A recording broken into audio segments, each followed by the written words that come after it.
আর যদি বেঁচে থাকি, যদি ভিডিও আপলোড করার মতো অবস্থা থাকে, তাহলে এই ভিডিওটা আপনারা দেখবেন। এই প্রথম কোনো ভিডিও তৈরি করতে গিয়ে আমার মনে হয়েছে আমি মনে আর ফিরে যেতে পারবো না, তো সম্পূর্ণ ভিডিওটা দেখবেন আপনারা। আমরা এখন ঠিক যে জায়গাটা রয়েছি সিলেটের হবিগঞ্জের মাধবপুর উপজেলায় রয়েছি আমরা। তো সিলেটের সৌন্দর্য বলে বোঝানো যাবে না। আমরা এখন সিলেটের নোয়াপাড়ার চা বাগান দেখতে পাচ্ছেন। চা বাগানটা কিন্তু আসলে অনেক সুন্দর। তো অনেকে শ্রীমঙ্গল যান, কিন্তু নোয়াপাড়া হচ্ছে আমাদের কুমিল্লা থেকে অনেক কাছে। তো চাইলে আপনারা নোয়াপাড়ার চা বাগান থেকে ঘুরে আসতে পারেন। তো আমরা নোয়াপাড়ার চা বাগান পেরিয়ে রঘুনন্দন পাহাড়, অনেক সুন্দর একটা পাহাড় হচ্ছে রঘুনন্দন। এখানে দ্বিতীয় হচ্ছে সাজেক বলা হয় এই রঘুনন্দন পাহাড়কে। তো আমরা এই পাহাড়টা অতিক্রম করে বিশাল এক বনের পথ দিয়ে হাঁটছি, উদ্দেশ্য হবিগঞ্জ গ্যাস ফিল্ডে যাব।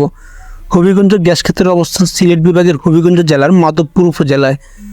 এটা হচ্ছে রাজধানী ঢাকা থেকে প্রায় 100 কিলোমিটার উত্তর পূর্ব দিকে।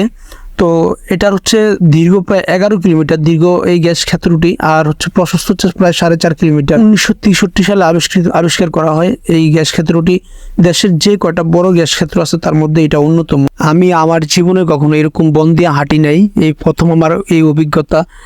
বিশাল একটা চা বাগান, কি বলবো, প্রায় 2 কিলোমিটারের মতো চা বাগান পার হয়েছি। তারপর হচ্ছে কয়েকটা পাহাড় পাড়ি দেওয়ার পরে দেখলাম যে সামনে একটা বন, এখানে কোনো জনবসতি নাই, প্লাস হচ্ছে আপনার কোনো ধরনের দোকানপাট বা হচ্ছে গাড়ি চলাচল কিছুই নাই। শুধু আমরা 3জন ছিলাম, আমরা 3জন হাঁটতেছি। তো হাঁটতে হাঁটতে হচ্ছে আমাদের সাথে দেখা হয়েছে, প্রথমত আমরা একজন রাখালকে দেখছি, 2জন রাখাল আসছিল, তাদের অনেকগুলা গরুর পাল নিয়ে। তো ওনারা হচ্ছে বনের ভিতরে গরু নিয়ে যায় ঘাস খাওয়ানোর জন্য। তারপর হচ্ছে কাঠুরিয়া দেখলাম। আসলে বর্তমান আধুনিক যুগে এসে কাঠুরিয়া বা রাখাল এই জিনিসগুলা, এই মানুষগুলোকে দেখা যায় না বললেই চলে। কিন্তু সিলেটের এই রঘুনন্দন পাহাড় পেরিয়ে যখন আমরা হবিগঞ্জ গ্যাস ফিল্ডের কাছে দ্বারা আসলাম, তখন দেখলাম যে রাখাল, তারপর হচ্ছে আপনার কাঠুরিয়া, ওনাদেরকে দেখলাম। তো ওনাদের সবার হাতে কিন্তু একটা দাও থাকে, মানে যে কোনো সময় যে কোনো বন্য প্রাণী ওনাদেরকে আক্রমণ করতে পারে। তো বন্য প্রাণীর হাত থেকে বাঁচার জন্য ওনারা সবসময় দাও হাতে নিয়ে চলেন। তো আমার খুব ভয় লাগছিল এই মানে পাহাড়ি রাস্তা, বনের রাস্তা দিয়ে চলাচল করার সময়। তো আমাদের সাথে কানুন ভাই ছিল, কানুন ভাই আমাকে বারবার সাহস যোগাচ্ছিল যে ভাই কোনো সমস্যা হবে না, আমরা আগেও আসছি এখানে। গরুও পালে মানে কুটকাট কামও করার লাগে। এই যে আজকে কষ্ট হয়েছে না যে পাহাড় উপর উড়া নামা কিটা করবো আমরা, কষ্টর দুনিয়াটায় কষ্ট না করে রক্ত লাগে এগুলো যে ওই কাটাটা লাগে, কাটাটা লাগে, ও কাটা উঠা লাগায়, মানে জঙ্গল মাইলে তো গাছও তুলতে গেলে কোনো সমস্যা হয় না। না আমার টানের সমস্যা আর কি, কষ্ট হইতেছে, কোনো সমস্যা হয়নি, এমনি কোনো সমস্যা নেই। এই মানুষগুলা যে পরিমাণ পরিশ্রম করে সেই পরিমাণ সুযোগ সুবিধা কিন্তু তাদের নাই। এই যে 4 থেকে 5 কিলোমিটার ভিতরে আইসা তারা যে বন জঙ্গলের মধ্যে কাঠ সংগ্রহ করে বা গরুর হচ্ছে ঘাস খাওয়াচ্ছে, তো তারা চাইলে কিন্তু যে হুটহাট করে খিদা লাগলে কোনো দোকানপাট থেকে কিছু কিনে খেতে পারতেছে না, কারণ হচ্ছে আশেপাশে কোনো দোকানপাট নেই। তো তারা হচ্ছে কি পানির বোতল নিয়ে আসে আর সাথে কিছু শুকনো খাবার নিয়ে আসে। তো সারাদিন শেষে যা পায় তা দিয়ে হচ্ছে তাদের পরিবারের যে খরচ বহন করে। তারা যে একটা দা আছে ওইটা দিয়ে একটু ট্রাই করলাম, যেটা দিয়ে তারা কীভাবে গাছ কাটে, কিন্তু অনেক ধারালো, এবং আমি কানুন ভাই আমরা একটু ট্রাই করে দেখলাম যে কীভাবে কী করে তারা। তো তাদের জন্য আসলে খুব মায়া হয়, স্বাদ থাকলেও সাধ্য নাই কিছু করার মতো। তো আমরা হাঁটতে হাঁটতে আমরা গ্যাস ফিল্ডের কাছে চলে আসছি। তো গ্যাস ফিল্ড সম্পর্কে তো অনেক কিছুই জানছেন, আর এখানে যারা যারা দায়িত্বে রয়েছেন, আমরা তাদের যে কোয়ার্টার আছে আমরা কোয়ার্টারে যাব, তাদের সাথে কথা বলবো যে এই যে বনের ভিতরে তারা থাকছে, এখানে আসলে চাইলেও হুটহাট করে বের হয়ে যে লোকাল যেটা আছে এখান থেকে হচ্ছে লোকাল হচ্ছে আপনার রতনপুর বাজার কাছে। রতনপুর বাজার হচ্ছে আপনার নোয়াপাড়া চা বাগান পেরিয়ে যেতে হয়। তো ওইখানে চাইলে কিন্তু যাওয়া যায় না, অনেকটা দূরের পথ, আর একা যাওয়াটাও মানে খুব রিস্কি। আসলাম, তো আসার পরে এখানে একটু বসলাম। এখানে ক্যাম্প আছে, ক্যাম্পের পাশে হচ্ছে বসার ব্যবস্থা দেখে আমরা একটু বসলাম। তো এখানে একজন আনসার ভাই আছে, ভাই একটু বসেন আমার সাথে। Thank you. এই যে বনের ভিতরে যে চাকরি করতেছেন, হ্যাঁ, পোস্টিং আপনার এখানে কেমন লাগে আপনার? আসলে আমাদের মানে চাকরি ধরনটা হচ্ছে আপনাদের এই জায়গাগুলোর মধ্যে আমরা করতে হয়, আমাদের মানে পোস্টিং হয়। আমরা নিরাপত্তার সাথে আমাদের এই গ্যাস ফিল্ডে আমাদেরকে দেওয়া হয়েছে আমাদের মানে সঠিকভাবে দায়িত্ব পালন করার জন্য। আমরা এখানে প্রায় 20 জনের মতো প্রায় 80 লোক আমরা সবসময় মানে এই ডিউটি করে যাচ্ছি আমাদের জমতো রুলিং মতো। আমরা সবসময় মানে নিরাপত্তা দিয়ে যাচ্ছি এই এলাকায়। তো এখানে আসছেন যে প্রায় 1 মাস হয়ে গেছে। জি।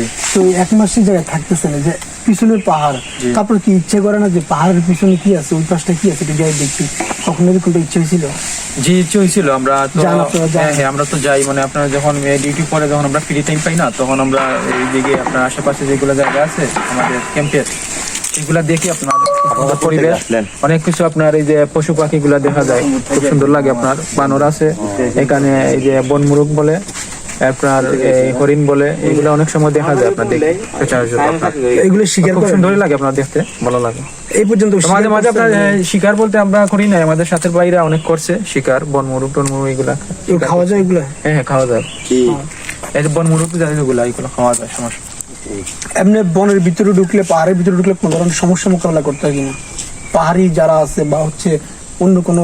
জি না, এখানে আপনার ওই যে আপনার এখানে আছে আপনার ওই যে কাজ করে আসা বা বাগানি লোকরা আছে না, এখানে আসে ওই যে গাছপালা এগুলা কেটে নেয় আপনার ডালবাল, ওরাই আসে, সমস্যা হয় না, কোনো সমস্যা হয়। ভিতরে কোনো বসত বাড়ি আছে না? এদিকে ভিতরে আশেপাশে? ভিতরে বসত বাড়ি আপনার এই আশেপাশে কোনো বসত বাড়ি নেই, মানে প্রায় 3-4 কিলোমিটারের ভিতরে কোনো বসত বাড়ি নাই।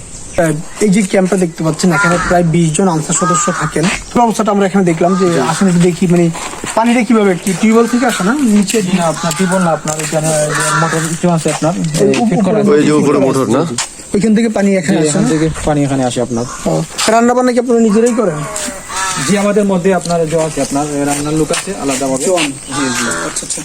তো এই হচ্ছে যেমন সুন্দর পরিপাটি, খোলামেলা, এখানে আসলে যা কিছু হয় আপনাদেরই। জি যে ফলটল যা আছে সবই আপনাদের? যে আমাদের আপনার কোম্পানি আছে, কোম্পানি মানে তারা ওনারা আসে আপনার যখন মানে আপনার সাথে প্রথম যখন কথা বলছি, হ্যাঁ, তখন মনে হচ্ছে খুব কষ্টে আছেন এখানে, অনেক বন জঙ্গলের ভিতরে। আমার কাছে মনে হচ্ছে খুব ভালো জীবন কাটাইতেছেন। আসলে কষ্ট বলতে আমাদের প্রথম আসার পরে মানে একটু তেমন ভালো লাগে না, মন খারাপ লাগে। হ্যাঁ তারপরে আস্তে আস্তে ঠিক হয়ে যায়, মানে পরিবেশের সাথে মানুষের সাথে যখন সম্পর্ক হয় তখন খুবই ভালো লাগে থাকতে, মানে যখন সমস্যা হয় না। যারা হচ্ছে লোকালয়ে যারা বসবাস করে, মানুষের মধ্যে যারা বসবাস করে, তারা তো সবসময় একটা কথা বলে, মন চাই বনে যায় বসবাস করি, নিরিবিলি কোথাও বসবাস করি। কারণ আপনারা তো সেই জিনিসটাই পাইছেন, চাকরির সুবিধা পাইছেন, কারণ আপনাদের কিরকম লাগে? আসলে এখানে মানে এই সবকিছু মানে যে শরীরের দিক দিয়ে মানে খুব ভালোই লাগতেছে, আসলে দিনটা খুব ভালো যাইতেছে, কাটতেছে, সমস্যা হচ্ছে না। আমাদের সাথে বাইরে আছে, তাদেরকে নিয়ে আমরা মানে ডিউটি করতেছি, সবকিছু আনন্দ ফুর্তি করতেছি, এইগুলাই চলতেছে, সমস্যা হচ্ছে না। ঠিক আছে, ভালো থাকবেন, আপনার সাথে কথা বলে ভালো লাগছে। আপনার সাথে কথা বলে ভালো লাগতেছে। যারা আনসার কোয়ার্টারের মধ্যে থাকেন তাদের জীবন ব্যবস্থা সম্পর্কে জানলাম এবং তারা খুবই আন্তরিক ছিল। তারা আমাদেরকে সমস্ত বিষয়গুলো এক এক করে জানালো, তাদের কেমন লাগছে এখানে। তো একটা কথা হচ্ছে কি, আমরা যারা সাধারণ লোকালয়ে বসবাস করি, আমরা প্রায় সময় বলি বনসাই বন জঙ্গলে গিয়ে বসবাস করি। তো আজকে আমরা সরাসরি বন জঙ্গলে যে বসবাস করে সেটা দেখে আসলাম, সেই বন জঙ্গলের জীবনটা কেমন। দর্শক, এটা হচ্ছে গ্যাসের যে খনি, এটা হচ্ছে গ্যাসের খনি, ভিতরে মেশিন আছে। আমরা যদি দেখাই একটু এদিকে আসলে, হচ্ছে মূল গেট, আমরা একটু আপনাদেরকে ওই দিক থেকে দেখাই। অনেকে হয়তো মনে করবেন যে গ্যাসের খনিতে হয়তো অনেক লোক কাজ করে মনে হয়, তো আমরা যেটা দেখলাম গ্যাসের খনিতে কোনো লোক কাজ করে না। আপনার হচ্ছে কয়লার খনি বা তেলের খনিতে যে পরিমাণ লোক কাজ করে উত্তোলন করার জন্য, গ্যাসের মধ্যে সেটা লাগে না। গ্যাসের মধ্যে হচ্ছে সবকিছু ফিটিং করা থাকে, গ্যাস নিজে নিজে উঠতে থাকে। তো এই হচ্ছে আসলে আমরা অনেকে জানি যে আসলে হবিগঞ্জে গ্যাসের খনি আছে, কোথায় আছে, কেমনে আছে আমরা জানি না। তো আমরা চেষ্টা করছি আমাদের ভিডিওর মাধ্যমে দেখানোর জন্য। টোটাল এই সিরিয়ালে হচ্ছে পাহাড়ের এই পাশটায় টোটাল 10টা খনি আছে। তো এই 10টার মধ্যে এটা হচ্ছে একটা 10 নম্বর খনিটা। আর এই যে রাস্তাটা আমরা বন দিয়ে আসছি, এটা ভিতরে আরো অনেক দূর চলে গেছে, যত দূর যাবেন বন, তারপর বাকিটা কি আছে আমরা জানি না। আমরা হচ্ছে ফিরবো, তো ফিরার সময় হচ্ছে খুব ভয় লাগতেছে যে আবার অনেক দূর হেঁটে যেতে হবে। তো আজকে এই পর্যন্তই, সবাই ভালো থাকবেন, সুস্থ থাকবেন। আর যদি বেঁচে থাকি, যদি ভিডিও আপলোড করার মতো অবস্থা থাকে, তাহলে এই ভিডিওটা আপনারা দেখবেন। ওকে, আল্লাহ হাফিজ।